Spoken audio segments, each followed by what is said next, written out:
Gözündən pərdə asmaq. Düzdür, gözdən pərdə asmaq. Aferin. Gözü su içmək. Qısqanma. Gözü su içməmək. Düzdür.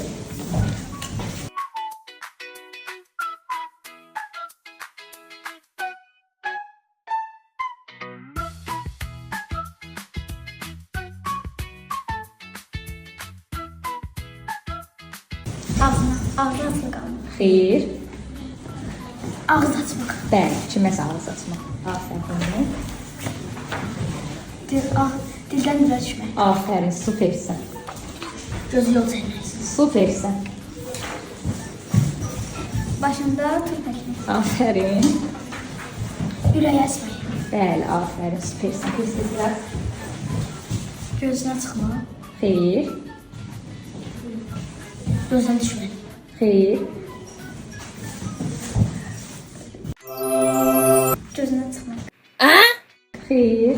Burnundan gəlmək. Aferin. Əti düşmək. Əti düşmək yox, xeyr. Getdik. Tapa bilmədik. Əti düşmək. Xeyr. Əti tökülmək. Bəli, ət tökülmək düzdür, aferin. Sınıra düşmək. Bəli, düzdür, aferin. Gözdən düşmək. Bəli. Sonra Su altına saman. Suyun altına saman. Samanın altına su yatırmaq. düzdür, aferin. Sonra Cin başına toxunmaq. xeyr.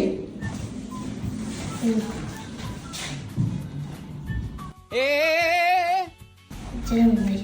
Xeyr.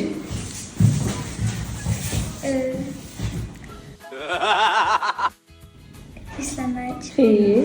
Cin bulmaq. Cin vurmaq, bəli, aferin. Yox, tapa bilmədik. Ürəyi dammaq. Ürəyi dammaq yox. Xeyr. Səhv edik. Ürəyinə dammaq. Ürəyinə dammaq, bəli. Boğaz gəlmək. Boğaz gəlmək. Aferin uşaqlar, süpersiz. İndi gəlin, sayaq görək kimdə də açıq olduq ha. Onda 4 tane. 4 dənədir Rəsulda. Səndə 3, Məndə 5. 5, Arzuda 5. 3, 4, 5. Aferin, alışveriş uşaqlar. Süpersiz.